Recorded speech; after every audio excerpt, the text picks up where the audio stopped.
Good evening, everyone. I'd like to call this meeting to order. This is a special meeting for Sunnyside City Council for today, December 29, 2025. For the record, we are missing a couple of council members. Councilor Ripley called in and said that she was feeling ill and would not be present this evening. I have not heard from Councilor Hart or from Councilor Vasquez. Hopefully they are either able to be here or call in on Zoom meeting. Does council okay with waiting till the end of the meeting to see if they're able to make it, or just want to make a call on the excused or unexcused at this point? We can wait. I'm fine with waiting. I don't know where Julia's at. Guys, let's today. With that.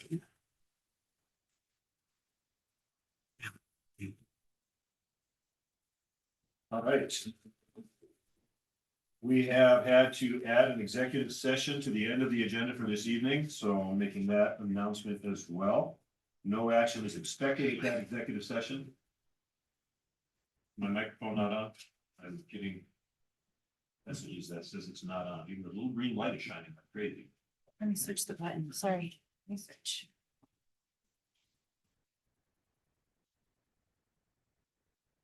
Nope, still not. No, that's better. Yes.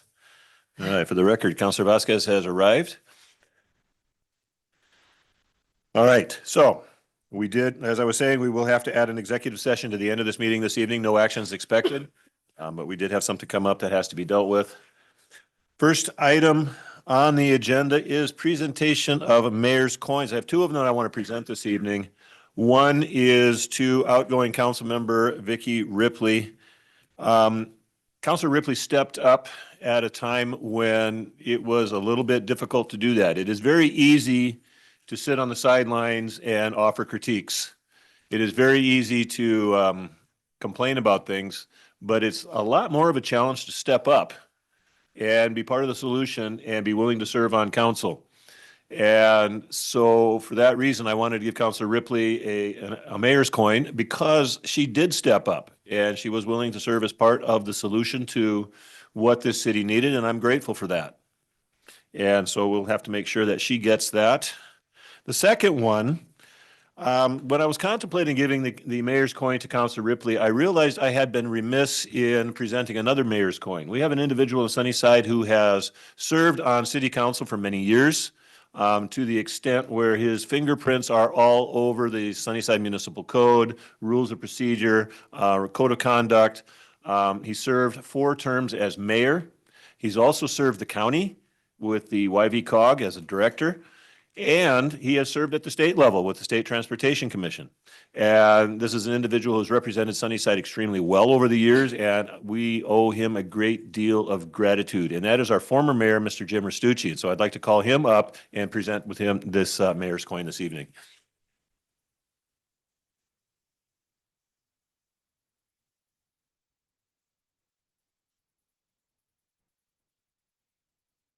Thank you, Mr. Mayor. You have earned it, sir. Appreciate it.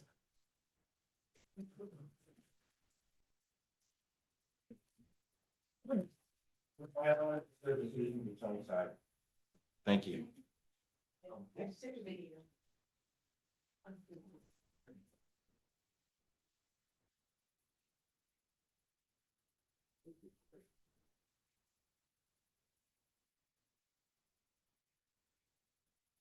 I also got a quick fix. You have one more? Thank you. Stepping in. Thank you for your many years of service. Thank you. Thank you. And for the record, Mayor Restucci has been a mentor, a friend, an advisor, a critique, always constructive criticism, but never shy about saying what needed to be said. And I appreciate that greatly. And sir, I'm so grateful for your input over the years. It has been extremely helpful. So thank you so much for all of that. And for the record, Councilor Hart has also arrived. So we are almost full. So, all right. The next item on our agenda is the 2026 budget adoption. Adopt an ordinance adopting the 2026 fiscal year budget. Mr. City Manager. Thank you. And I will actually ask Ms. Hofstadter, who's on Zoom, to do the presentation. Ms. Hofstadter, welcome. Hi, can you guys hear me okay? Yes, we can. Perfect. Um, so I sent out a new copy of the budget books on the 12th of December. I do want to thank Deputy Mayor Galvan for all the emails of questions and coming and making an appointment to go over this with me. It's very appreciated to be able to get some feedback and answer the questions that you had. Um, So at this time, I'm just gonna open it up to see if anybody else had any questions. Council members, any questions for Ms. Hofstadter? Where did we get? Okay, who wants to start? Nobody presented any questions during the intervening 2 weeks. So this is your last and best opportunity to present those questions.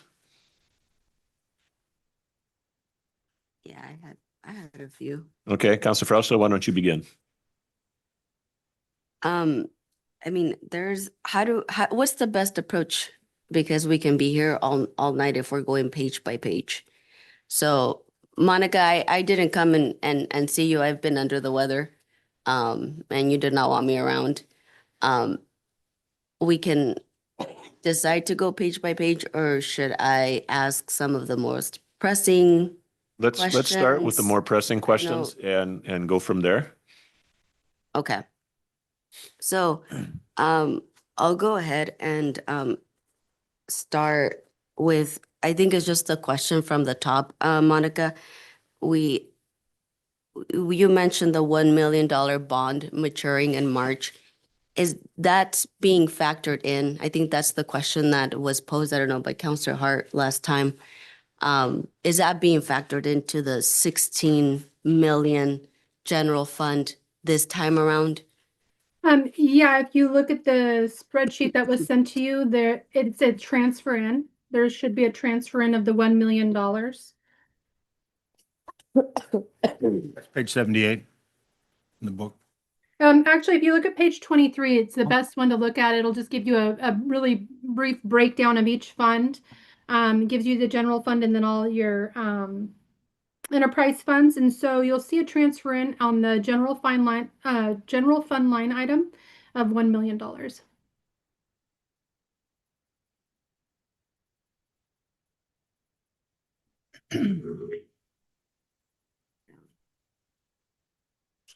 And correct me if I'm wrong, but is there another million coming in 2027? So there's $1 million coming in March. There's also another $1 million that's due in September. But my suggestion is after the first quarter and after we get the reconciliations caught up, to be able to do I'm going to forget the word again, but Deputy Mayor has it for me because I don't know why. Our retreat, the budget retreat, I remembered it this time. Doing a budget retreat. And so that way we can actually look at what our actuals are. And my hope is to be able to reinvest that second million that's supposed to be maturing in September. Okay, and that's gonna happen within the first quarter. Yeah, so right now we've been working on our reconciliations. I am right now almost done with May of 2025, and I have an assistant that's helping me, and she is getting into April of 2024. She took the holidays off and I worked through the holidays. That's why I'm a month ahead of her. So we're just trying to steadily work, and we're getting about a month done every 2 days.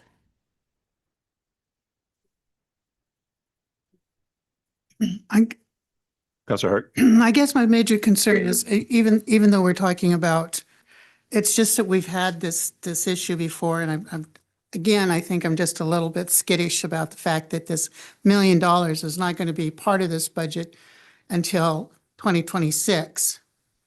And we're acting like that it's real money now. And I'm just skittish about doing that. We've had this happen to us before. I understand that this money is supposed to be coming. I understand that. But nonetheless, having it here, is that how we're balancing the budget, is with that $1 million? Correct. So in fact, with that money not actually being in our hand, the budget's not balanced. Well, it wouldn't be spent until after the first quarter. So, and if I may, Monica, so what's, I need a better explanation. Well, I can also just draw it from the LGIP if necessary and then replenish the LGIP with the bond funds if that would suit better. what I was going to add to it was, so, I think the conversation back when we, early on in the budget discussion with this $1 million, that was so that we could fund the pool operations and the part-time seasonal employees. Those folks aren't coming on until later in the year. So that's why the $1 million doesn't, so we're balanced up until the point we need that money, and then when we need that money, we'll bring in that $1 million. Does that make sense? No, it doesn't for me because it's still money that we don't have. Okay, but we're not expensing that money until, before we start expending that money, that's when we'll bring that money in. So what we're, Basically, that's a budget amendment. that's correct. That's correct. So let's just call it that. Right, and we fully intend to bring back a budget amendment, in the first quarter of this year. As Monica and her temporary assistant are working on the reconciliations. So, then we'll know what our beginning and ending fund balances were for 23, 24, 25, and then coming into 26 budget. So that's kind of the unknown right now. Yeah, that's the part that bothers me. Right. It bothers all of us, I believe, so. Deputy Mayor. Yeah, so it's kind of similar to the sales tax, right? We have $3.8 million. We're not going to have the sales tax the first day of January. We're going to have it throughout the year. This is something similar to that. That's, But these are projections. When you Which is- talk about the sales tax as projections. $1 million Correct. is actual million. It's that- better than But projection. I guess, Will mature. yeah. I guess it's just that we've been snake bit one too many times with money that isn't really in our hot hands. I mean, I know that these are all estimates. I know that these are all, projections of how much money we're going to have, but then this is actual money. I don't know. If it made you more comfortable, I could always withdraw the funds from the LGIP to have it in our account. And then when we receive the funds for the bond, replenish the LGIP with those funds. So then it would be actuals in our account. and Monica, how much money is available in the LGIP? Right now, I believe the LGIP is just over 5 million, I want to say. I have a question. Deputy Mayor, go ahead. So if you do that with the 1 million, how much interest would we lose just because we want $1 million in our account? We would lose some interest, right? Correct. Right now, the interest with the way it is sitting around between 18 to 20,000 a month. That's the interest. Hmm. Yes. So if we do that transfer, we're going to lose $18,000 to $20,000 a month. Well, you would lose a percentage. You wouldn't lose all of it. It would just be part of it that would be lost.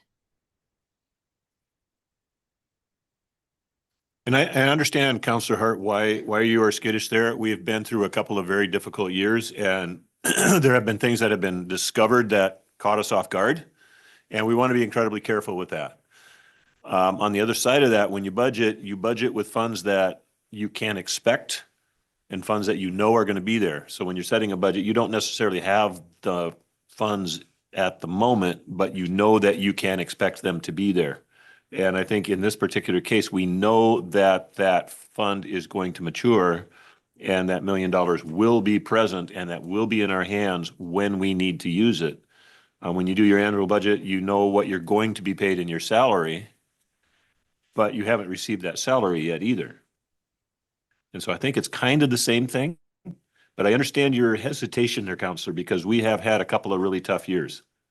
Yeah. I just, Couns- Counselor Vasquez. Yeah, and I have a question regarding that as well. Even though we know that these funds will be matured and they will be added into the budget. So my question is, moving forward for future years, what about us being able to balance out and sustain our actual budget?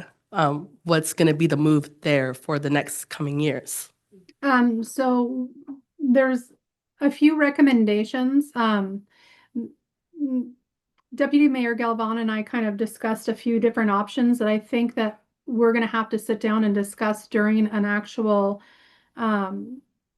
budget workshop or during a budget retreat to really come up with some ideas that are going to assist the city.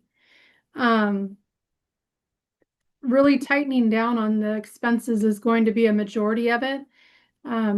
Having a good look at the necessity of employees and which positions are essential and seeing where maybe we can cut a little bit, but trying not to lose a large portion. Again, this is, you know, it's going to be a tough year. It is definitely going to be a tough year with the cuts. And I think that right now, having some of the hiring freeze is going to help. And then also, once I get these reconciliations completely done, being able to project forward on what it's going to look like with our ending and with our true ending balances and beginning balances. So that way I can actually come to the table with something viable and say, okay, this is where we're at, and this is, you know, this is the budget we need to stay within, and come to the council for suggestions on how we can remain within that budget and still keep some of the services that you guys all want to keep. Counselor Fausto. Yeah, that takes me to my next question, Monica. So can we talk about this hiring freeze? I know that on page 5, you recommend a partial hiring freeze for some positions like the Public Works Director and the Community and Economic Development Director. And the dispatch department is still there. The administrative assistant who was already terminated, and the deputy city clerk position that hasn't been filled. How I would like to recommend we have a hiring freeze across the board until we fully figure out where our finances stand. I believe that truly balancing a is figuring out, like, and you just mentioned it, right? Where can we cut and what can we Correct. pull back on? And how do we start generating revenue and looking out to other resources to bring in money to the city? I know we just hired another HR person. It's just not a good look when we're hiring and we're doing partial freezes, and we're also selecting some of these positions like the Public Works Director. And my question was, we have Hector, who's a deputy assistant, or the assistant Public Works Director. So how is that going to work if we eliminate the Public Works Director position? So we continue with the deputy Public Works position and Hector continues answering to Jim, or what's the structure there? Right now, I think that having that structure with Jim being in charge through his contract of March, and then when we're able to reassess where, once I can get everything balanced and moving forward, having Jim with that background is very helpful. So I know that as of right now, his contract is through March, so I think that projection, at least right now, is good. Keeping him there and then being able to reevaluate what our needs are going to be after that first quarter.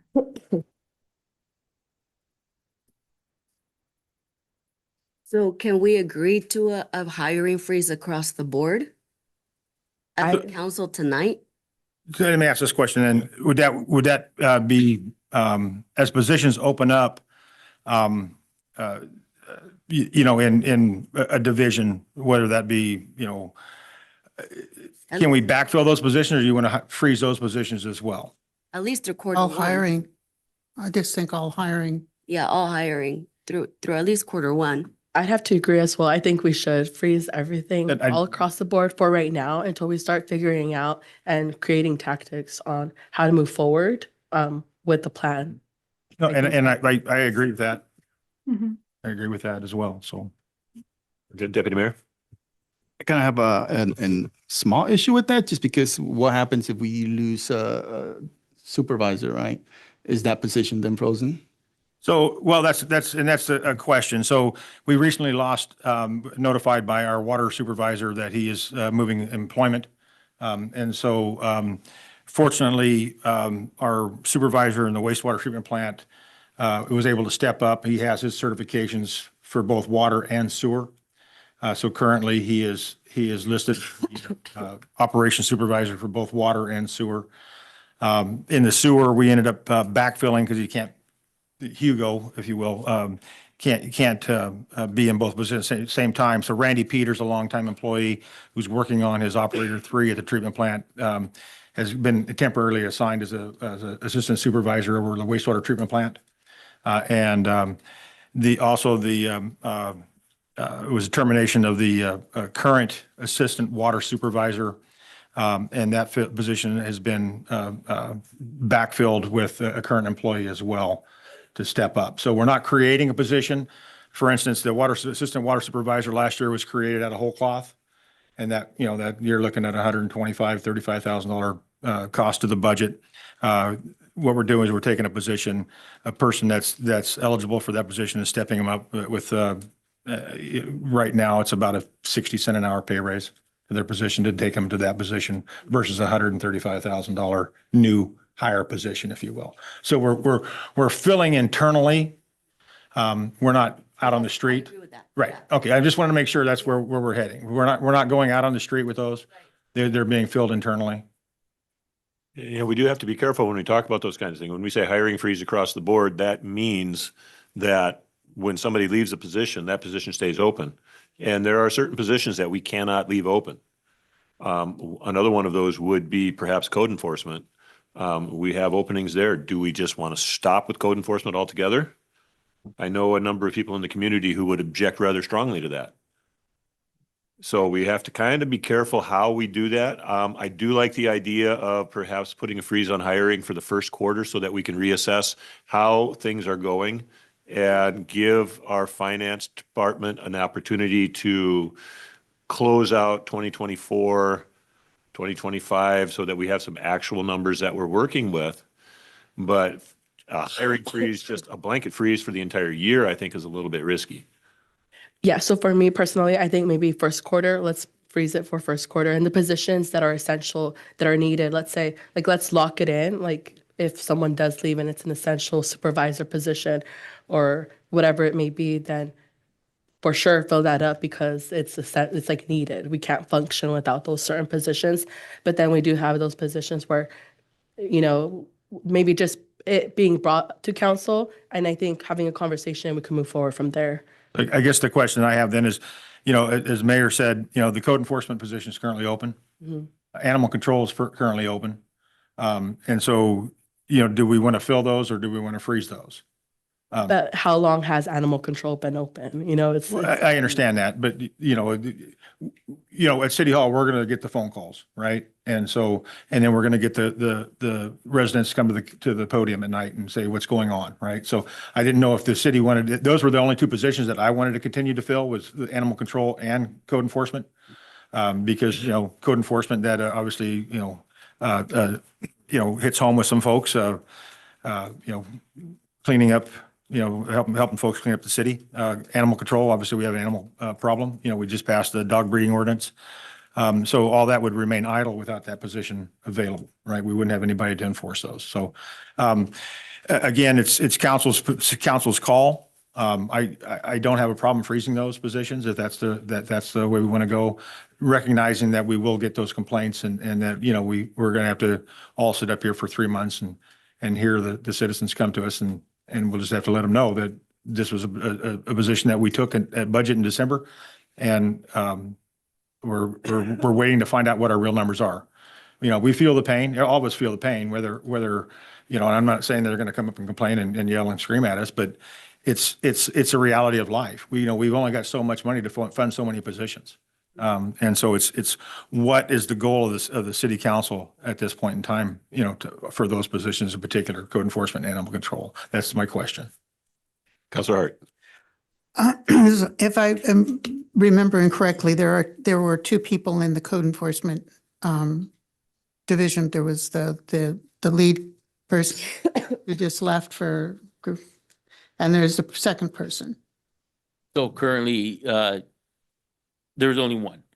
Right. There's one. Right. we've been working with just one code enforcement. The good thing is we do have a second building inspector, so that's would be able to help us out also. So we could manage with that till the first quarter. We can manage with one code enforcement. It'd be wise, like Mr. Bridges said, and the mayor, there's a lot of stuff out there that we need to catch up on, as myself and Corey and the second Omar. But we can't be at all places all at once. So Understood. if we could at least hire the code enforcement, that would help us out tremendously. And may I? Continue, sir. So I would say also then with the, as we well know, we have not been able to solicit a animal control person. You've said at several different meetings that there's just doesn't seem to be anybody out there who's qualified that could just step right into the role. There's all this training that is also necessary. And you just said, you said something about somebody else was losing some animal control people. That was in the city of Yakima. That was in another municipality might come here, and we don't know that for sure either. Right. So that job, even if we wait and continue to solicit applications, we still would probably be in the first quarter before we would have the requisite qualified person. Is that not possible? I would agree with that, yes. So if we were to, and this is something, if we were to go ahead and allow for the hiring of a code enforcement, one more code enforcement person, so there's two in that, we know that we need two. That's proven that we need two people in that particular division, and hold off on hiring a animal control person until such person magically, just sort of magically appears that's already qualified that we could hire. I think that I would be okay with that. And hold off until the first quarter. I mean, maybe that person pops in sooner than that. If they do, then we could take another look at it. Does that make sense? That makes perfect sense. I agree. And I think in regards of animal control, we're going to have to do like a workshop just for that subject alone, to kind of smooth some of the situations out. For example, we don't have like a place to actually hold dogs. And, there's just a lot of things that we need to figure out with the topic of animal control. So I think a workshop is very needed for the beginning of that first quarter as well. And I think you're correct, Counselor. I think there's several areas, especially in areas that we want to hire, that are going to require some work to iron out all the details, because animal control is the big one. It's the one we've been talking about for the last several years, trying to get animal control in here. And yeah, we don't have a place to put animals, in some sort of a bin out in the back of, it looks like a bin to me. Sorry, it's not really supposed to be a bin. It's a pen. But in the back of the police station just doesn't suit. It's not good for the animals either. So, I mean, if we're going to bring these animals in, we want to put them in a humane, some sort of a treatment like that. And so, yeah, those are a lot of details that have to be worked out. You're going to have some long workshop meetings going forward. Understood. Is it so with the HR position, is it the request of the council then to bring that back down to one right now? Well, how many do we have? We need two. We have two HR generalists. Okay, that brings me to a different question. Go ahead. I'm sorry. And so the reason why we have the two is just for the workload that has been coming in. But there's policy updates that need to happen, and there's an abundance of records requests that come in. But that being said, if we're also not doing the bringing employees on, that's going to be cutting a portion of the duties. And so that's why it would cut part of the duties for HR if we're not hiring. Deputy Mayor? Yeah, I don't like that idea because it's going to take away some of your time from finance to help in the HR. So I would rather keep it as we have it right now. And I would agree with the deputy mayor on that one. I think that HR has so much to do to get everything caught up. There's so many policy updates and bringing things up into the current century, if you will, that cutting a position would be kind of risky. I think we definitely have a strong interest as a city to get all of those policies up to date and have the best system in place that we can. I don't know that we want to talk about, and I didn't hear from people that they're interested in eliminating positions that are already hired. What I'm hearing is a hiring freeze going forward for 3 months. Okay. That's not the same as eliminating a position. Counselor Vasquez. And if I recall correctly, Monica, I believe one of those HR was going to be helping update some of the union contracts, if I recall correctly. Correct. So So there's just kinda like updating. there's union negotiations. There's, oh geez, I think there's 5 that we have to do. There's a couple that are going into next year, and then there's currently 2 or 3 that are in progress. And so there's several union negotiations that are going to begin, as well as the policy is, the personnel policy is pretty outdated. And then as we're doing the union negotiations, we need to be able to update some of those CBAs. And so that itself is quite a load. Mhm. Yeah, so I think having 2 would be very valid to keep, just because that's very time consuming on top of having to do all the other work inside of City Hall. Mhm. I think 2 is very reasonable to keep. And that person has already been hired. Yeah. Okay, so we're not talking about letting go anybody. We're just talking about not hiring like another assistant, Right. another Yeah. Deputy. department head or something No. along those lines. No, We're they're not, already till we there. get through the first order and we see what things look like. And Correct. then we may continue the freeze if need be. Isn't that kind of what we're looking at? Plus, it's just 1 quarter, so I think we'll see from there. We should be able to. Yeah. And my main focus is making sure that we're taking care of those things as opposed to taking care of the finances, making sure in the finances, going back to 24, looking at 24 of the budget that we had for 24. I was running a little bit late. I was looking at 24 and then I was looking at 25 and going, they're not that different as far as how much money we budgeted for 24 is what we devoted to 25. And what we're looking at for 26, there's not a lot of difference. There's about a $3 million difference. And I think that with at least giving the update, the increases on the fees that we have listed, they could be maybe a little bit more, but we got them kind of in there in a ballpark where people can see that they're going to get higher as we go along. We're going to need to do that. I think some of the things I really want to go back after we get done passing the budget part. I want to go back and look at the organizational chart because I think it's wonky. I think there's some things there that are lumped into places where I don't think that they should be lumped. Jim, I think that there's just places where you ought to be more hands-on with a lot of these other, I know you got the whole mantle, I understand. But I do think that there's some areas where your hand needs to be in there. I understand with the public works that's your background, that. We're coming up into 2026 and everything changes, all the costs go up, and you're aware of that from your previous experiences. So I think that, but we do need to relook at the organizational chart. I just don't think that it's laid out the way we want it. Okay. Just a couple areas where I think there's another thing too, and I was going through looking at under recreation, which I guess is really parks and recreation. We have listed here, and it was through all of the material that we've been given, that we only have, that's page 35, that we only have 6 parks. And if I'm counting right, we have 8 parks. We have a couple of little parks. We have some big parks, Sunnyview, we have Central Park, we have Kiwanis Park, we have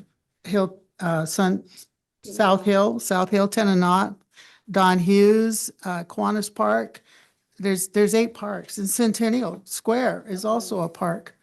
Yeah, Upland. So there's actually 8, and that's just a thing you can just type in there and say 8 as opposed to 6, because that's how many parks we actually have. But it makes a difference when you're looking at how you're distributing your manpower to take care of those parks.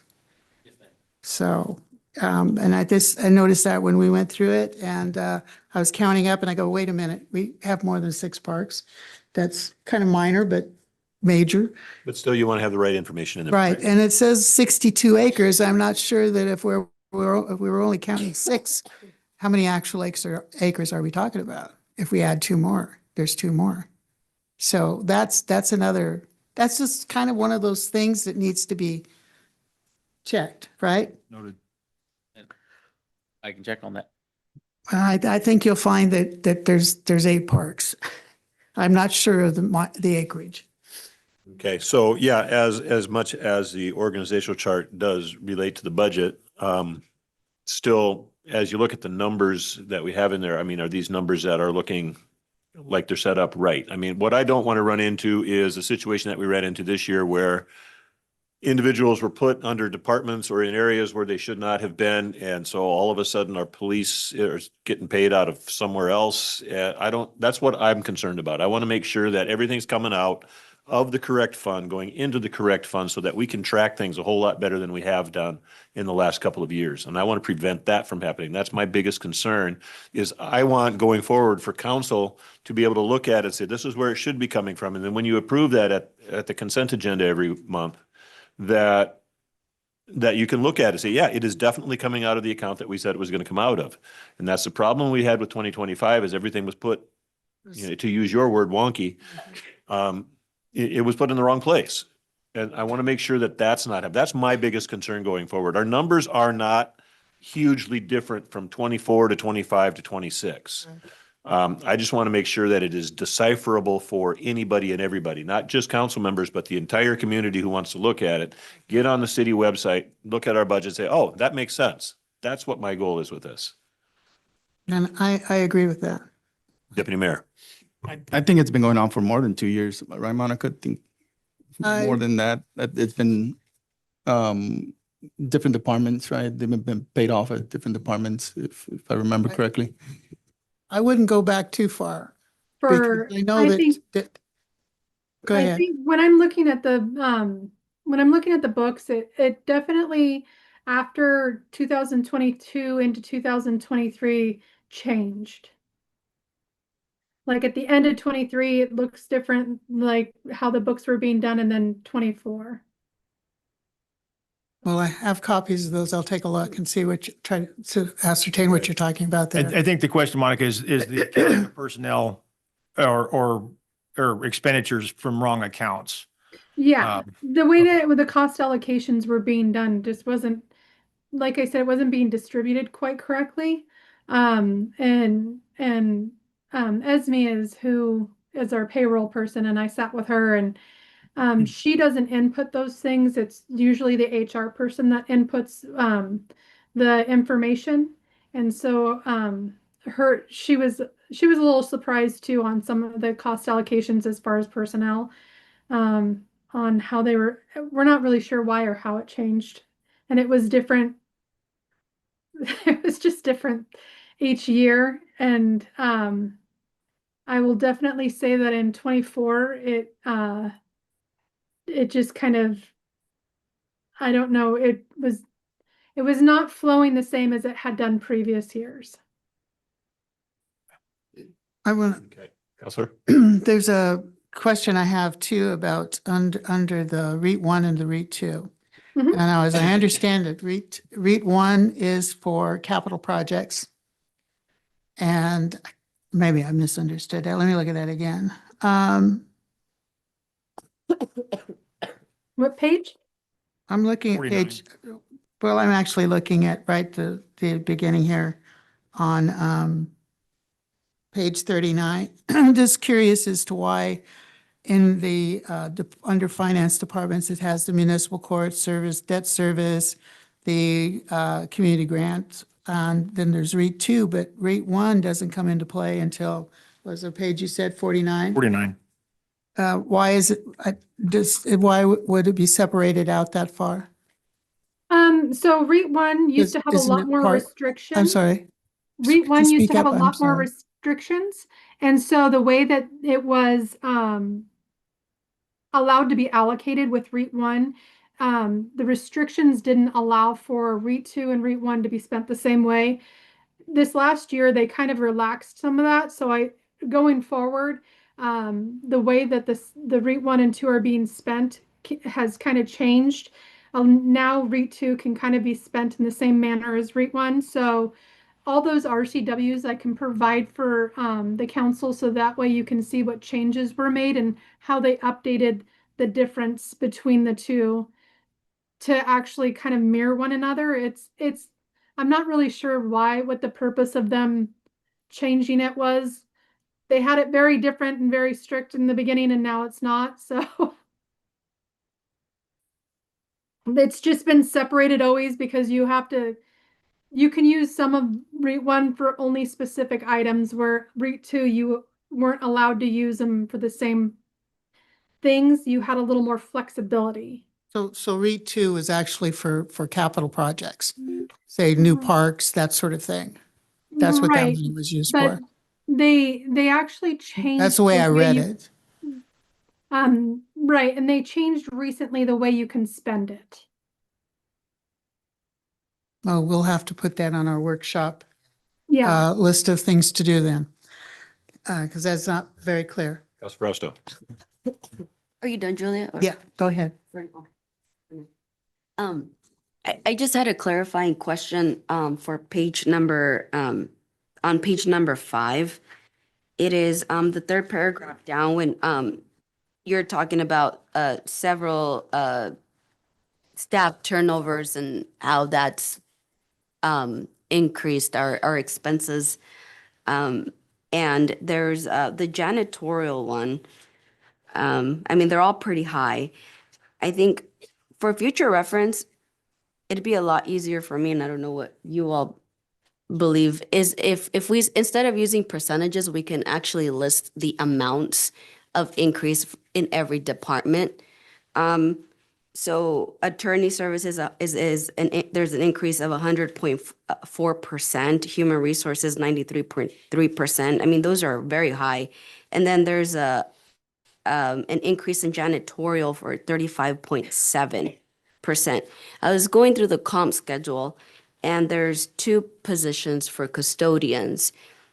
What's the explanation and the increase in this specific department in janitorial for 35.7%? How do we account for that? So the history of the janitorial used to be under the facilities, which was in parks maintenance. And we had one person for a long time. And then the city at some point in time decided to go with an external contractor to do facilities maintenance. But apparently they had issues with that. And so they brought those positions back in the house, and then they upped it to 2 people in janitorial. And so that's where we're at today with 2 folks.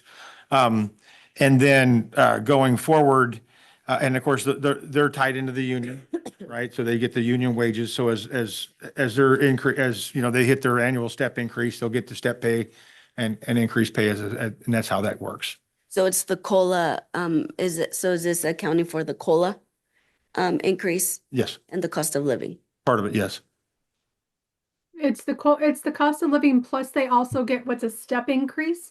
So, and they also get longevity. So the CBA, their contract with the union says that they not only get an actual cost of living increase, but they also get an annual increase in their wages on top of their cost of living.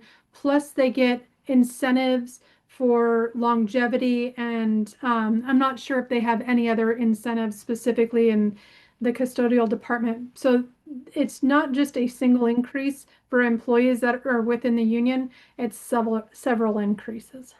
And then in this particular union contract, it actually expired December 31st of 2023. So it was dormant. And so the two that we've recently settled, one with the Public Works Teamsters and one with firefighters, they had the large payout, right, for back pay. And now we're back to negotiating again because those contracts have expired again, right? So, and so that's all contributory to this large increase in the janitorial wage. Okay. Thank you for that, Jim. Okay, further questions? Yeah, you said Mr. back Vasquez. pay starting the year 2024, the end of 2023.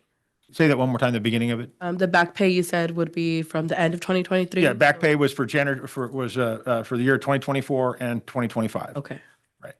And that was for both bargaining units, it's, Teamsters and for firefighters.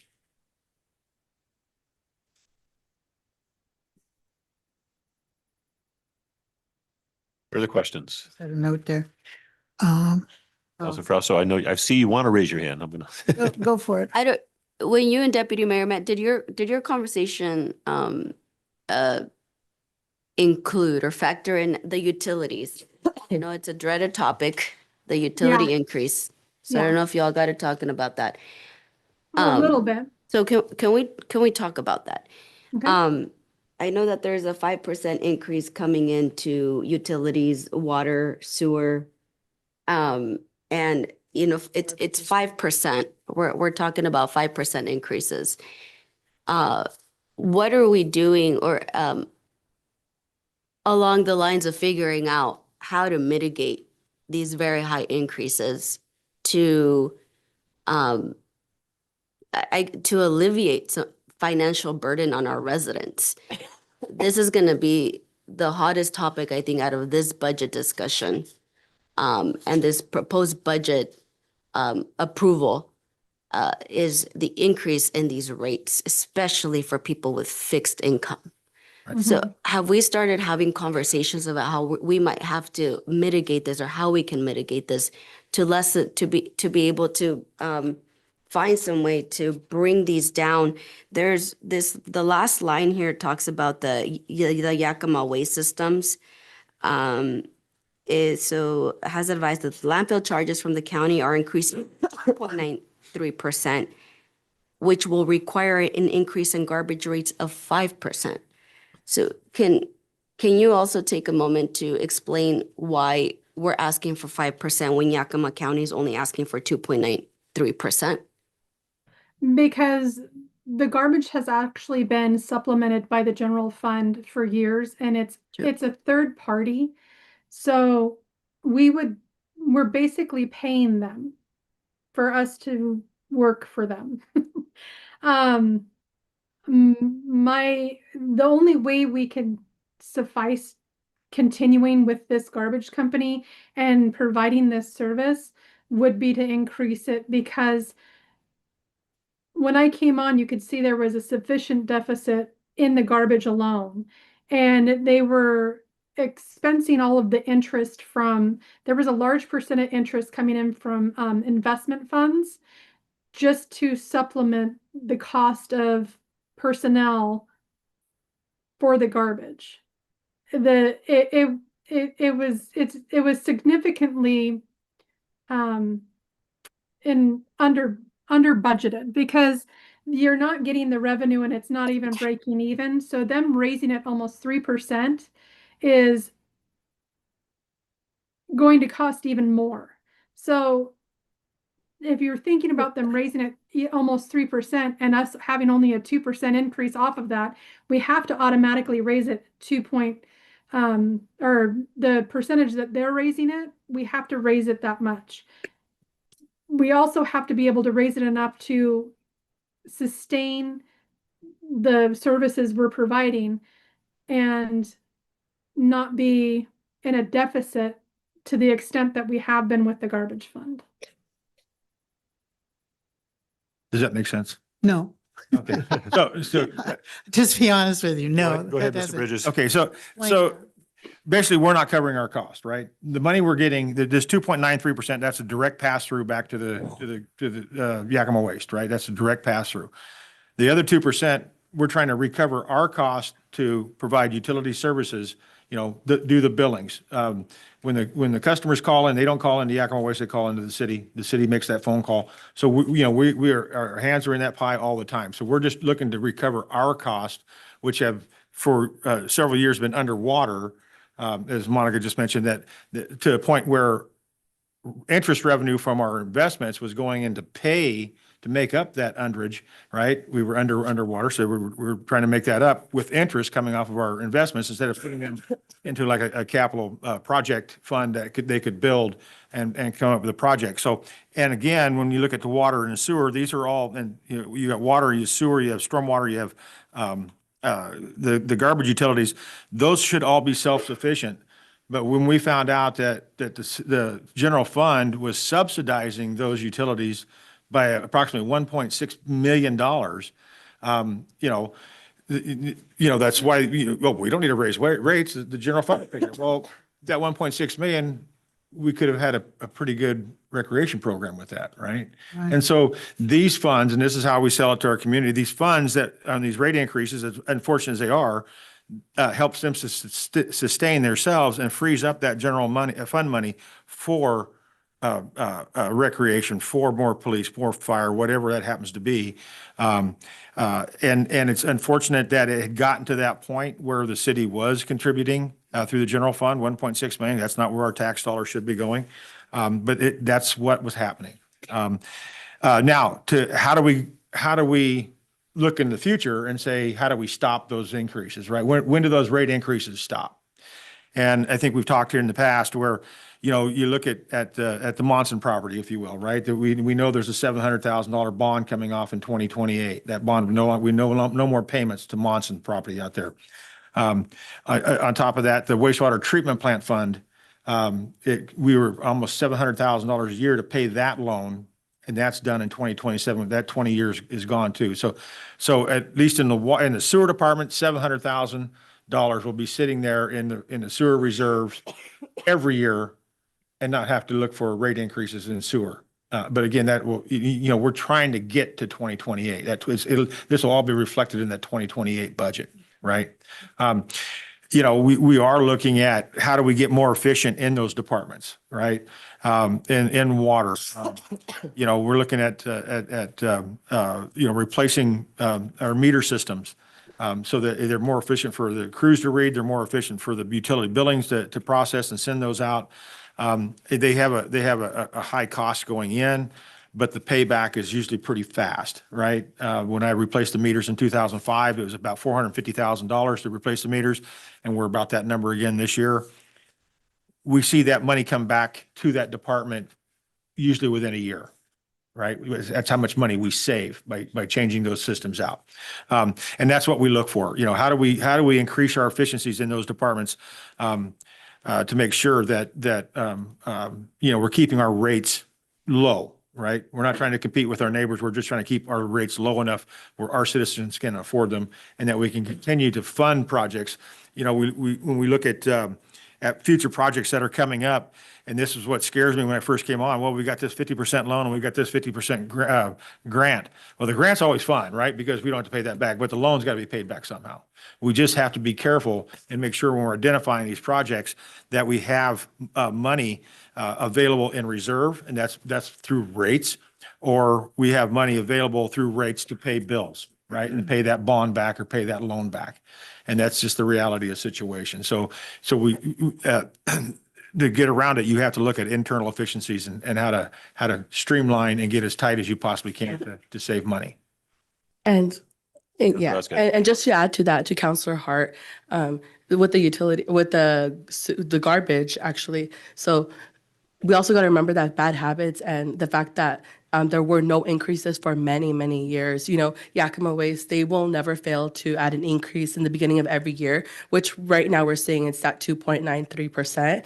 However, the city of Sunnyside has never added an additional increase. Therefore, that's why we've always been in the negative. It's never been helping us in that scenario. But now moving forward, what we want to do is just at least balance that out for now. Which is then why we would have to increase that difference, which would be the remaining percentage to equal the total 5%.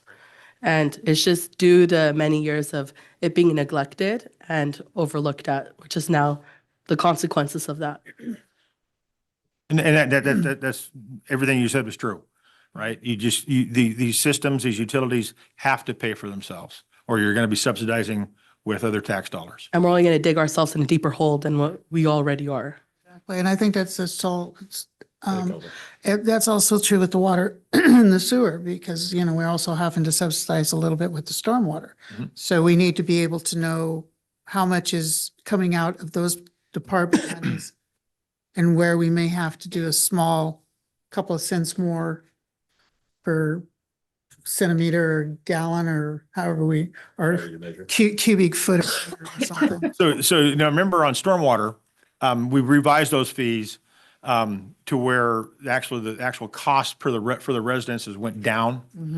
And we put more of that cost burden on our commercial and industrial customers Right. to make up their share, right? They're the traffic generators. They're the ones that are producing the traffic and getting that stormwater runoff from the streets, right? If you will, that has to be cleaned and treated and disposed of properly. So, and those are minimal increases. I think we're somewhere less than $6 or around $6 per residence for stormwater, and $17 for industrial commercial customers, Okay. right? Good. And it doesn't matter what size they are, right? You can be Walmart, or you can be your little store, gas. You're going to pay the same rate. So. And to Councilor Frausto's point, council has always, to their benefit, in my opinion, been very concerned about raising utility rates. The first thing that comes up is this is a hardship for our community members. It has been every single year. Nobody on council has ever wanted to raise the rates, which I think is partially why we're in the situation that we are now, because we are aware of the fact that this is a hardship on so many of our residents. We're to the point now where we don't have a choice. We had that a few years ago with our water rates as well, where water rates hadn't been raised for many years. And it was because of council's reluctance to stick it to the citizens. We just haven't wanted to do that. It's painful for us to do that to the community. And so now it happens every so often where, yeah, we have no choice. We do have to raise rates. We had to raise our water rates significantly a few years ago as a result of holding off for so many years. Now we're seeing it in a different area, the garbage rates. We've been reluctant to raise those rates, but we have to. We can't afford to subsidize $1 million every year. We just can't do that. So Deputy Mayor. So I think as council, we should also be watching our expenditures, right? In 2019, we had a total expenditures of $26 million.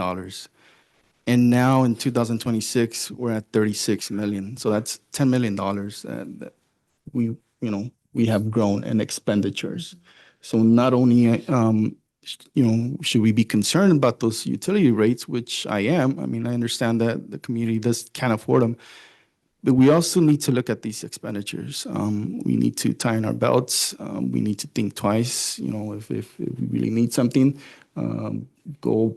Look at the budget the way we're looking at it now, and making sure that, in 10 more years, we're not at $56 million in expenditures, right? Because at the end of the day, the community is going to be the one having to pay for these expenditures. And, I just don't want to see the budget grow any bigger than what it is, than what we have to. So we really need to take a look at our expenditures. Good point, sir. Thank you. Growing in expenditures, right? Because we need to grow it in revenue. That's what We we need to want to grow grow. revenue We as we want to grow grow our revenues, yeah. And I will say, One when- of the things I did kind of notice too, is that so all right? By Yeah, go ahead, Counselor. We'll let Ms. Hofstadter take. one of the things too that we noticed is going page by page through all of the different budgets for whether it was for crime prevention or investigation. I'm just looking at the police right now on page 61. There's a lot of places throughout this budget where supplies, if you get down to actual supplies, a lot of times it says zero. Now here for the police, there's like $5,000. I'm assuming that that's not just paper clips and pens and paper. But there's a lot of the different departments that actually have no supply number at all. This big goose egg there.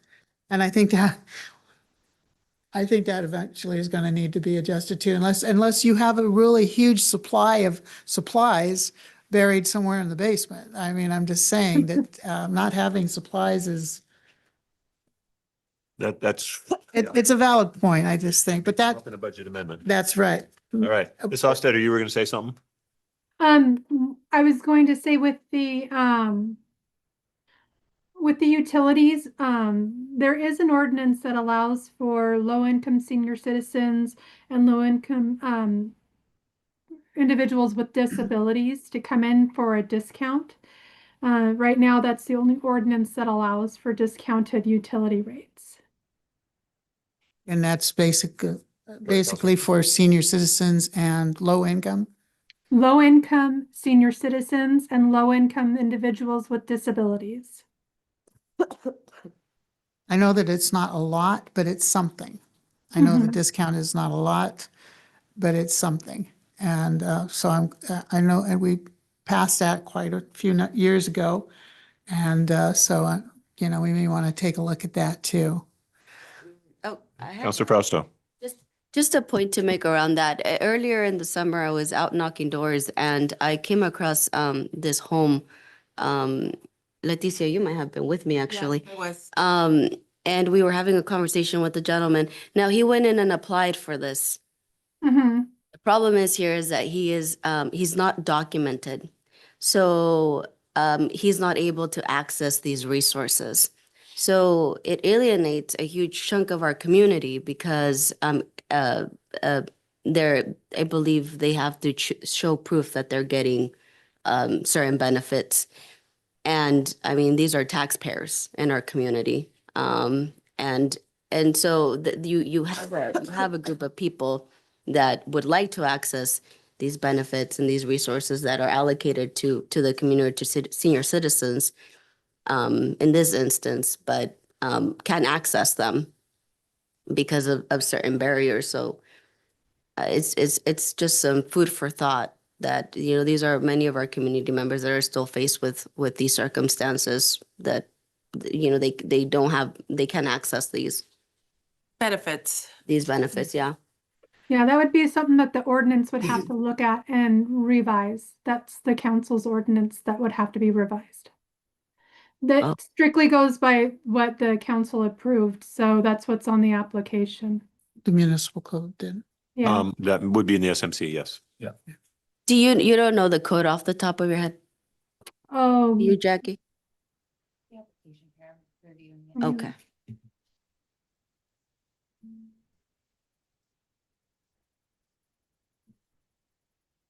And these topics also would be an excellent topic for a workshop. I don't know if we're going to solve that here this evening in our attempt to approve the budget, but these would be great topics for a workshop or maybe a special budget workshop. Probably more specific for a workshop, say beginning of February or whatever, to be able to discuss these things. I would say February or March, because then we're going into the time of year when we're going to be using more water. It'd be a good time to start talking about that, but I don't know if we're going to involve that here this evening. Well, Counselor Hart? I'm just waiting for her to pull that up so we can just take a quick look at it there. Right there, no, 1320, 110. Down, right there. Okay, thank you.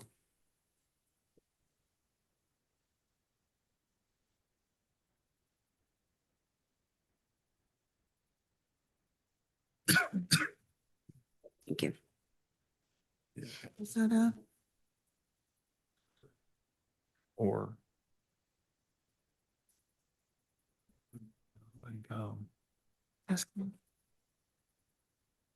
Would love it, Jackie. Go back to the top of it. Right there. Was that number? I just read it. And then I lost it. Or mentally ill applicant must reside. 62 older. Title to receive. So it's based on like your disabled parking privilege.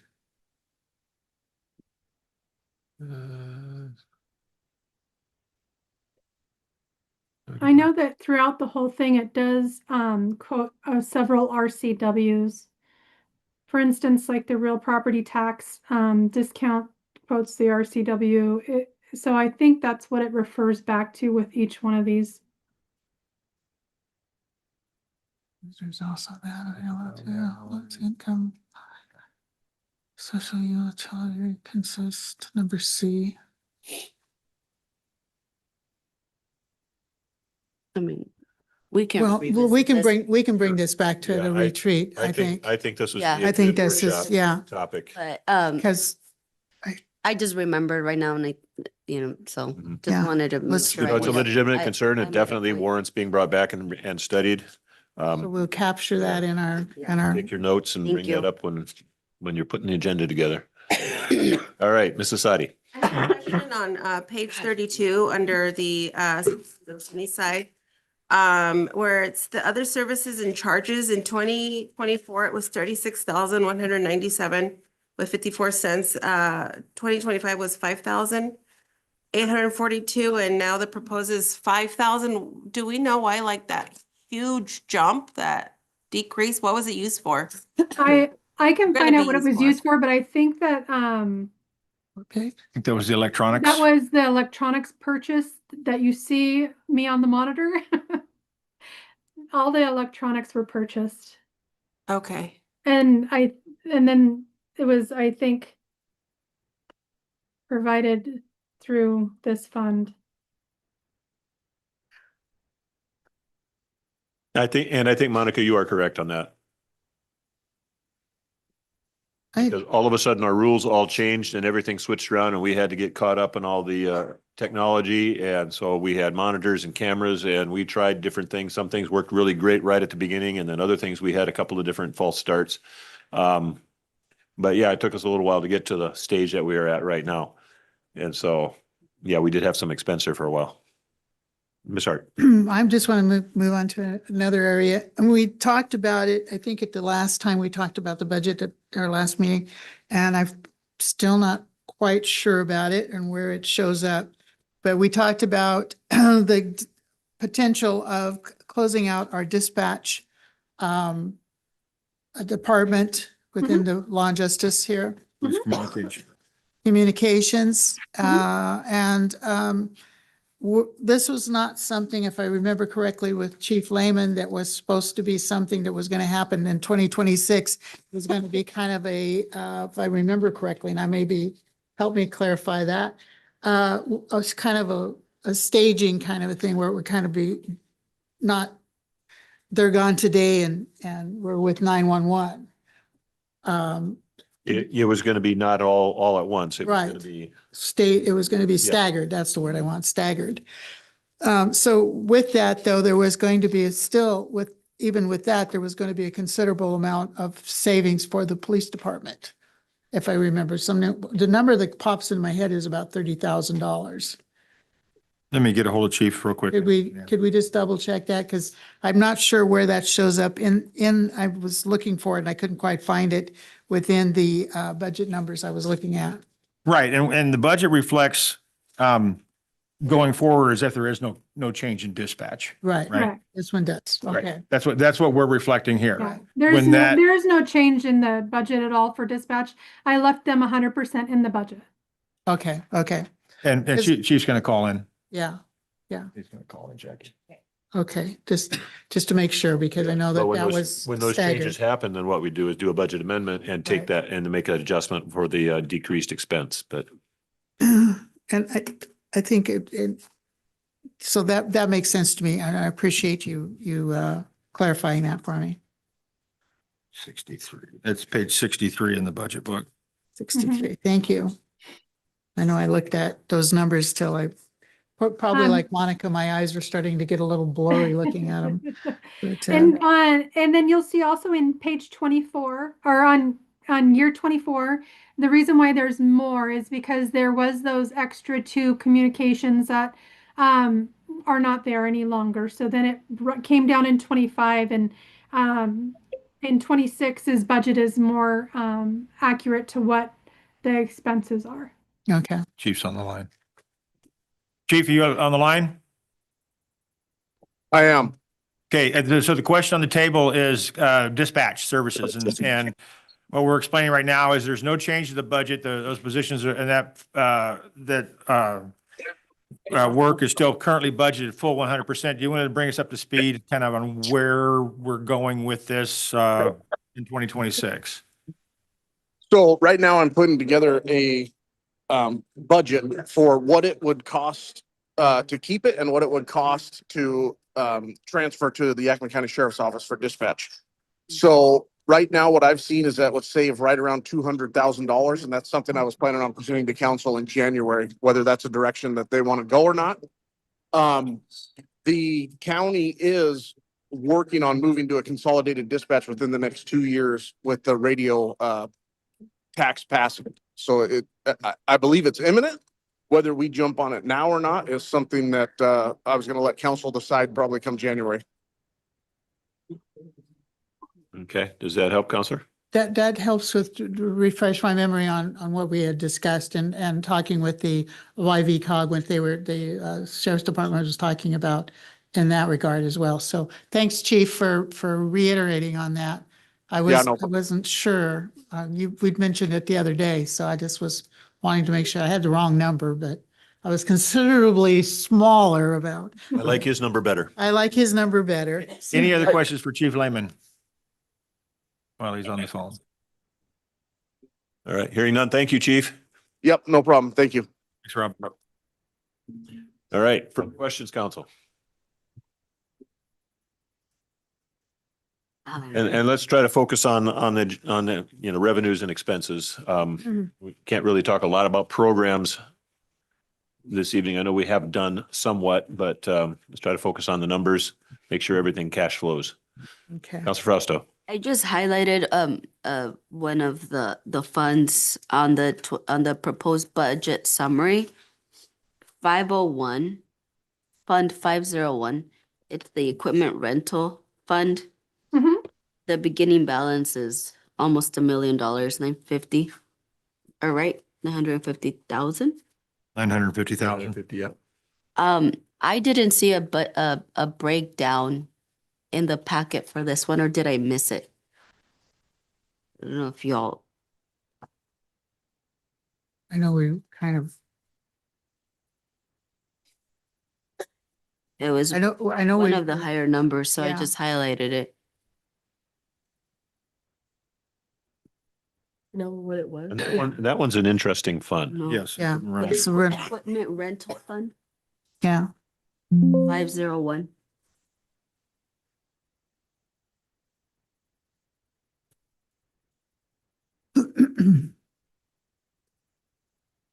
There was expenses listed there at 92,972.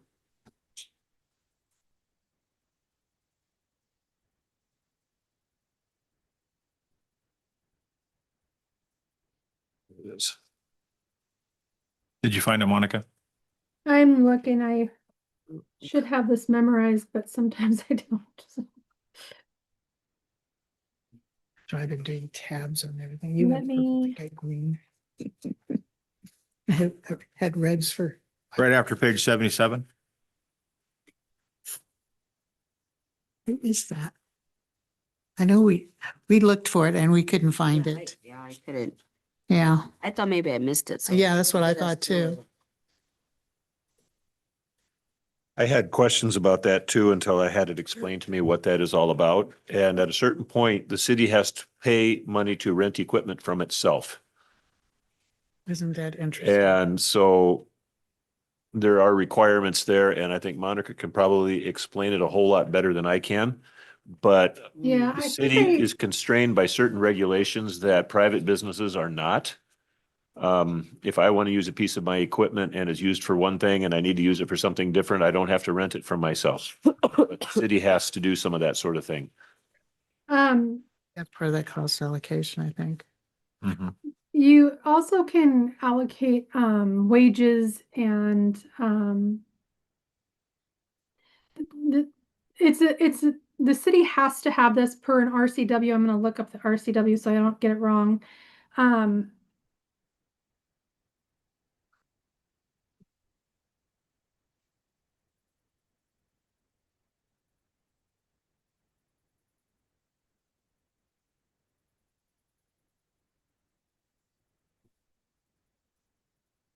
That's one of the special revenue funds. Yeah, It's page 18.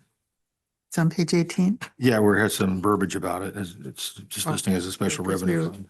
Somewhere we had found a number for it, so that was what, It is 3633A RCW, the chapter 3633A. So basically what that is if the city has a population, I want to say, and don't quote me because I might be off, but it's like 30,000 or more, or not 30,000, sorry. 10,000 or more people, then you have to have this fund. And so it does restrict how it can be used, but it's to purchase and to manage purchases, maintenance, and repairs to county or city roads. It's for various uses like administration and for operation. When I was looking previously, what was happening is they were allocating the funds that were put in this to people's wages. So a lot of wages within the streets department were utilized specifically for this fund. I would recommend utilizing this fund in a different manner to where you're not spending all the funds just on wages, that you're actually utilizing it for the equipment that you need. So that, because I think what's happening is when we're getting any of these funds that you can use for wages, they're filling the positions as much as they can and just spending instead of utilizing some of it for the equipment that we're needing and some of the repairs that are needing, or revolving it into some of the capital expenses that we have. And then when it comes time to spend the funds on these capital items, there's no funds left because they've all just been expensed to more and more wages, having more and more people being hired. And I think that that's kind of the hiring freeze will assist that, but also reevaluating it after that first quarter and seeing what's actually in that fund. And then I can provide a breakdown of how they have been spending it and a list of what is allowable within that fund to be spent. And I can email you guys the RCW if that helps. that would, That would be yeah, helpful. Thank that would you. be helpful. Thank you, Monica. Mhm.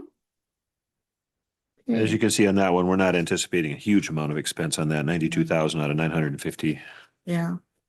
It's in the 501. All right, further questions? I think I found the RCW. So it'd be RCW 35.21.088. Is that So you guys could look it up. Can you run that by me again? Yeah, so it's Equipment Rental Fund, RCW 35.21.088. And it does talk about the population regarding the cities Yeah. size. Okay. If you look at the chapter 36.33A,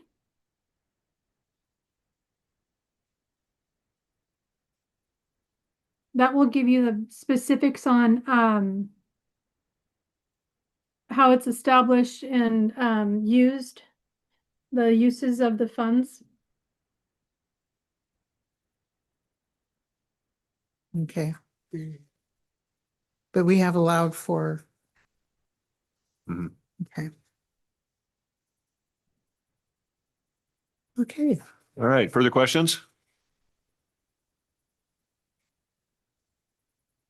I still have a few, most of the, I think, important ones were brought up, and Julia brought up really great points as well in terms of some discrepancies and like some of the supply costs and some of the increases over the years on some of these program funds over 24, 25, and 26.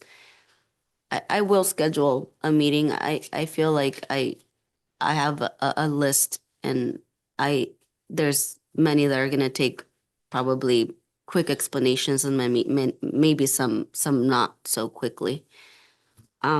So I will follow up, Monica. I haven't been in to see you and I think it's worth a conversation. Okay. I will also bring up, so when you're bringing up the police, with the supplies, the reason why it looks like that was per the request of Chief Lehman. He requested that all of the supplies be put under the police, the 21 code. So if you look under page 62, that's part of the patrol, and that's where all your supplies are going to be. The other broken down, like some of the other ones, he's in charge of those. And so when they're purchasing supplies, he wants to be able to have a little more control over their supplies, allow them to purchase like their necessities, but being able to have the majority of the supplies because they're all in one building and they all share everything. And so he thought it was a little more simple for him to have that bundled into one area to where he can kind of see his fund broken down, and instead of it being with investigation and there's the 3/4 tax, and so instead of it being broken down throughout all of them, he wanted that brought just to the one main police fund. Okay. Deputy Mayor. Monica, just a quick minor, on page 30, under divisional supervisors. I think that should be monthly salary, because that's kind of low to be an annual salary. Where you? Oh, Oh, yeah. I, See that, it says position title, second column is annual salary. yeah, those numbers look like they're. It works for me. Oh, We just balance it back. Well, sure. Balance the budget on the back, we're supervisors. Yeah, okay, fine. It's just a tagging over kind of Yeah, an Excel page I thing. think you are correct. I think we need to make a small adjustment there. yeah. Copying and pasting Excel onto Word documents does not line up often. That was fun. Oh, Councilor Fausto. actually, I know I just said I didn't have any more questions, but salaries, you brought up salaries. On page 40, it's actually under finance, Monica. There was a huge leap from 2024 to 2026. Huge increase. I believe it was Well, it went from 6,000 yeah, it went from 100, let's see, was that 38, 138 194. to 194? Around And that was salaries and 56,000. benefits. It was about Mhm. 56,000. Huge jump there. Are we lumping in another position in here that is not broken down? No. What I think if, for some reason here we go. I was going to look at where we're at now. I don't believe the actuals were actually put in there. And the reason why is because the cost allocations were done kind of, like I said, a little different. And so they were moving the cost allocations for some of these roles into positions that you couldn't really put the cost allocations in.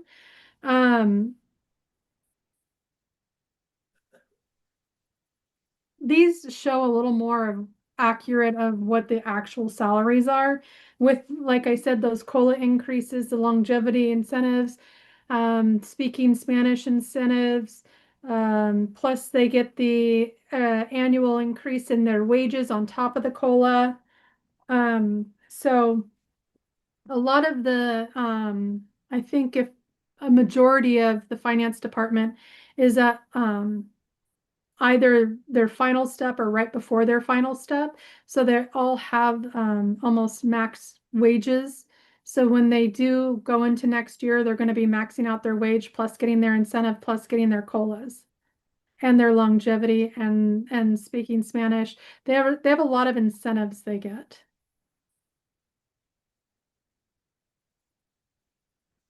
Okay.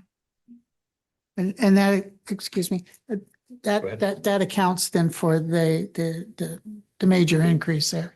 Right, Mhm. and that coupled with allocating them to the property department. Right, right.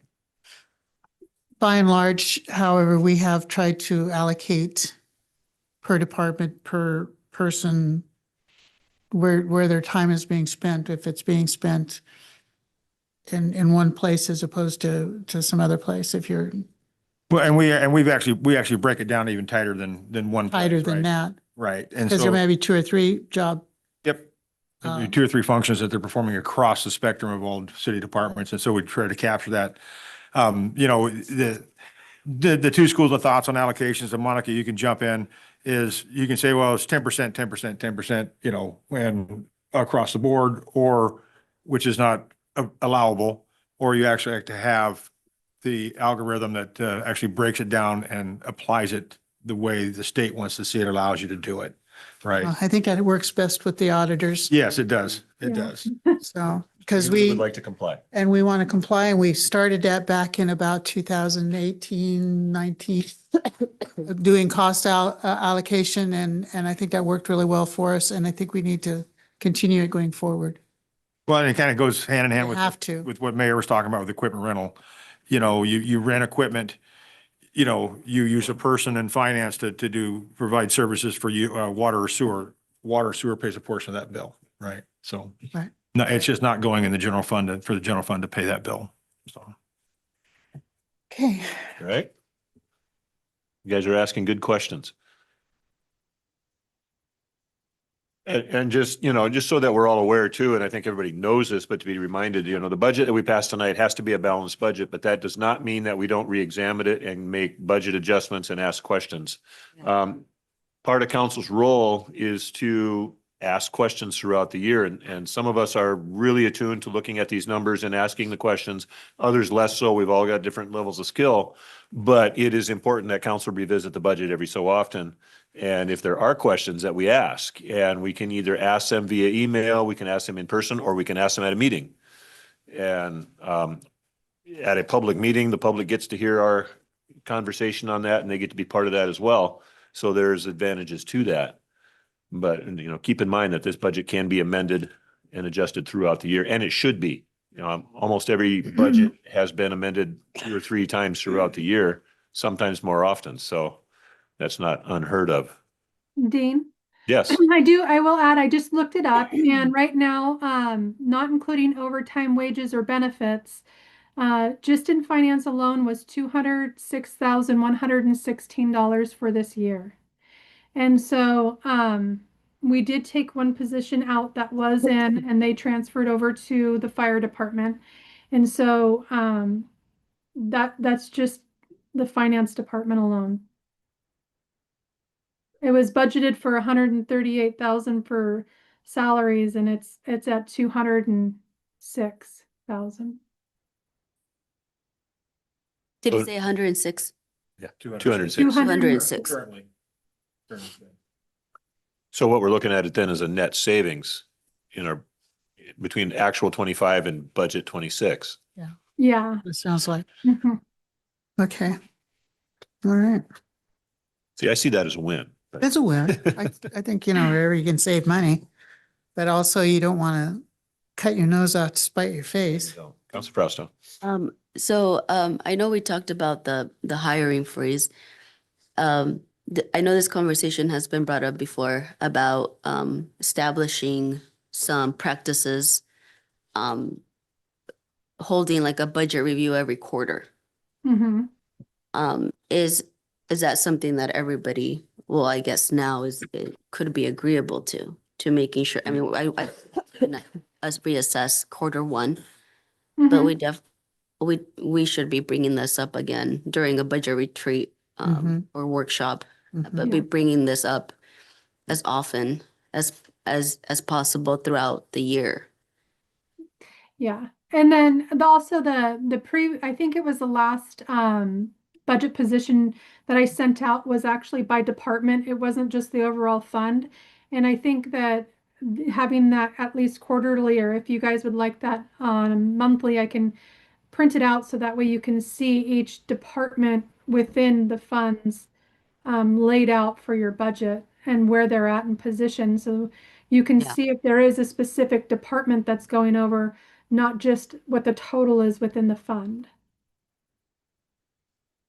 Yeah, I think, yeah, as much as we can break that down would be very helpful.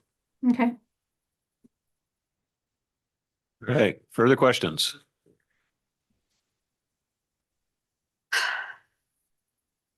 All right, I'm not hearing any. Counselor, So I'll be the one to go back to the whole conversation of the 1 million of the bond maturity. So is there anything stopping us from maybe like not projecting this into the budget right now, and maybe come March when the bond is matured to then do an amendment and then add it into our budget? the only downside that I would see to that, and Monica, you can correct me if I'm wrong, is that it would not show up as a budget Yeah. when if we're gonna pass that tonight. Hmm. Correct. Okay. That was just my question. Legitimate question, absolutely.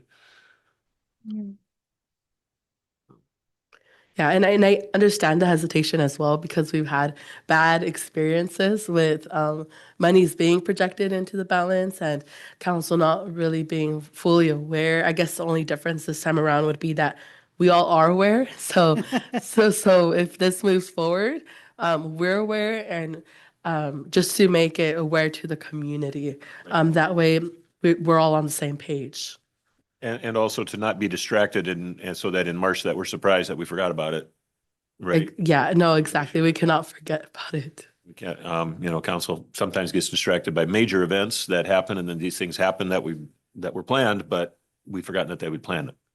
And so, Just put out March's agenda items and make sure that's on it. exactly. So, Because I can see, sorry, go right ahead, Counselor. I can see that us needing to have these quarterly reports and also regular examination of where there may need to be budget amendments. That could have saved a lot of hassle as well if we'd had regular budget amendments. But there was so much other nonsense going on that we just didn't get there. So I think we need to be really cognizant of that. And we got to really rely on our city manager and our finance director to be able to come to us and say, look, we need this now, this is why. And because that's what we hire people to do that for us. I mean, but we do need to be aware that we need to have quarterly reports. Mhm. So with that being said, are we getting ready? Oh, Yeah. And I think in my opinion, I think not just quarterly reports. I think if anything, this year what we've all learned from this year is that we've literally been pushing this 2 days before the year ends, and many cities across Washington have already approved their budgets come like before even Thanksgiving, right? And they give themselves these strict deadlines. And I think that moving forward, especially with new council members coming on council, I think it'd be very beneficial for us all as a council to maybe even do like a monthly workshop where we actually all get together and with the finance director, and we look at what our health is, how the budget health is looking like, what's going good, what's moving way too quickly out of our hands, and what will be affecting us come down the road. That way we could save ourselves time. Yes, it'll kill maybe 1 day from our month that we will have to be here an extra day, but it'll save us in the long run. And that way we're not all pressured towards the end and rushing and trying to figure things out. And I think it would be very, very beneficial. That way, even our new council could kind of get more hands-on experience and kind of learning from the get-go. And one of the roles of our subcommittees, for example, the finance subcommittee, is to do that, to meet regularly with our finance department and bring reports back. Our subcommittee exists so that all of council doesn't have to be at all those extra meetings. They can bring a report from that subcommittee to council at a regular meeting. Items from council members, for example, that would be a great time to bring those things up. If the subcommittee feels that it needs to be on the agenda for discussion, then the subcommittee can request that it be put on the agenda and it can be talked about there. We've had a finance subcommittee that's been fairly active, but that's another step that they can take where they can meet regularly with finance department and then bring areas of concern. So that may not necessarily take another day for all of council, but that is up to council to decide. No, yes, and I agree. However, I guess where I would disagree is even like myself being on the finance committee, sometimes when we're in there, there's just so much that's happening that we don't even get the time to get to everything because there's just so much happening that one meeting isn't even enough. And then not all of council's on the same page and not fully aware. So I think like even doing a workshop would be very, very, very beneficial. And again, that's a council decision. Council's fully within their authority to be able to decide that sort of thing. So Yeah. absolutely. And I just bring it up maybe so council members could think about it. That way we're not waiting till the very end. I would concur. All right. If there are no further questions, what is the desire of council on the 2026 budget? I'll move to approve. I'll second. All right, motion by Counselor Hart, second by Deputy Mayor to adopt an ordinance adopting the 2026 fiscal year budget. Is there debate on this item? Would like to have the number put in there, the 50. Help me out here, Monica. 50, it's 50 million, 65, 242. Is that correct? Getting on the first page. I just want to make sure we have the number. That's the one 50 million, 50 million. 65,000. Here somewhere. This is the one I was looking It's at. on page 5. Right here. Okay. I'll double check All right. 5. So we have a motion to adopt the $50,065,242.63 budget. Yeah. So that's what has been read in the Yes, record. That's it. Second Is there thing. debate on that item?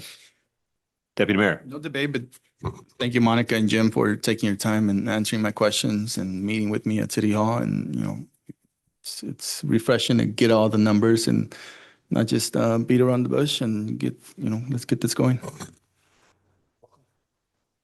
All right, and I would also like to thank staff and for all the hard work that you've done. Thank you, council members, for taking the extra time out to revise this and read through it. I've seen several of you highlighted page by page by page by page. As Councilor Frausta said, she's still got a lot of questions, so that means there's still going to be discussion about this, which is healthy.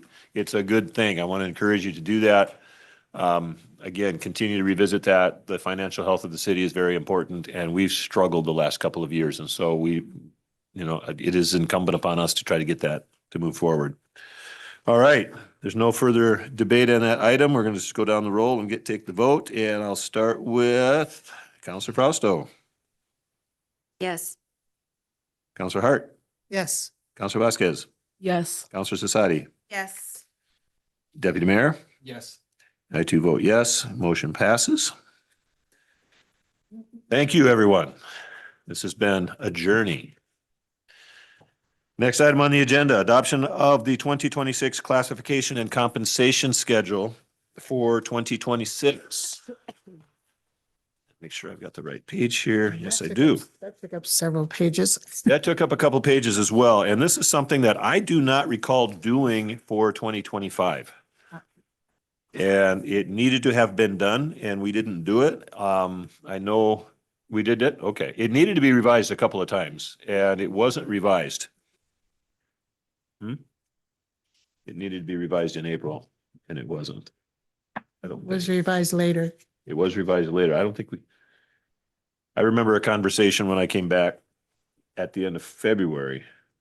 And I said, we need to revise that classification schedule. But And I could easily be wrong. I have been wrong on that sort of thing before. At any rate, you have the classification and compensation schedule for 2026 before you. Had an opportunity to read through that. And Mr. City Manager, I don't know if there's any comment you want to make on that? Yeah, the last change that we did make on this before we made sure it has the updated current CBA numbers in there for those positions that have current or are bargaining unit positions. So because I was confused. I was looking through here going, wait a second, why is this guy getting paid? I'm looking at their CBA and so we made sure that we went through the CBAs and those are the current pay scales.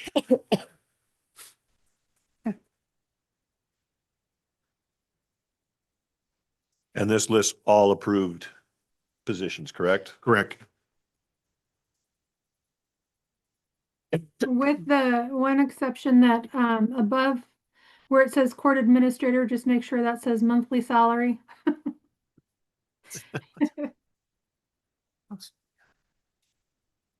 Court administrator. You're not willing to take a pay cut? You're not. Okay. That's very wise of you. Yes. I will definitely be getting a phone call. Well, I think it'll be good. Our court administrator earns per salary. I don't want to cut that at all. I know I've gone. All right. Questions on this item? Hearing none. What is the desire of council on the classification and compensation schedule? Move to approve the 2026 classification and compensation schedule. I'll second. All right. We got a motion by Councilor Vasquez, second by Deputy Mayor. Is there debate on this item? Would just like Go ahead. a minor grammar thing, it says, should say city clerk first and then communications.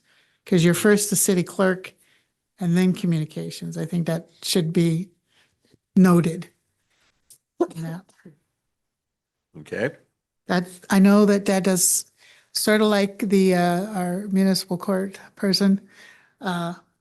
It's just a correction. I mean, As a professional writer, Counselor, count on you to notice those things. I got more. I'll go talk to All them right. later. We have a motion before us. If there's no more debate, then we'll start with Counselor Hart, Yes. Counselor Vasquez, Yes. Fausto, Counselor Sasadi, Yes. Deputy Mayor. Yes. I too vote yes. Motion passes. Thank you. All right, next item on the agenda is an executive session. We're asking for 10 minutes. Executive session pertains to RCW 42.30.1101 to consider the minimum price at which real estate will be offered for sale or lease when public knowledge regarding such consideration would cause a likelihood of decreased price. However, final action, selling or leasing public property shall be taken in a meeting open to the public. There is no action expected for this evening. So we'll allow our audience to depart. Thank you all for being here and sitting through this entire budget discussion, everyone. Jim, did you need me there? Not necessarily, unless you can answer the one question about Oh, sales tax. the TCFU. I can stay on if you need. Okay. So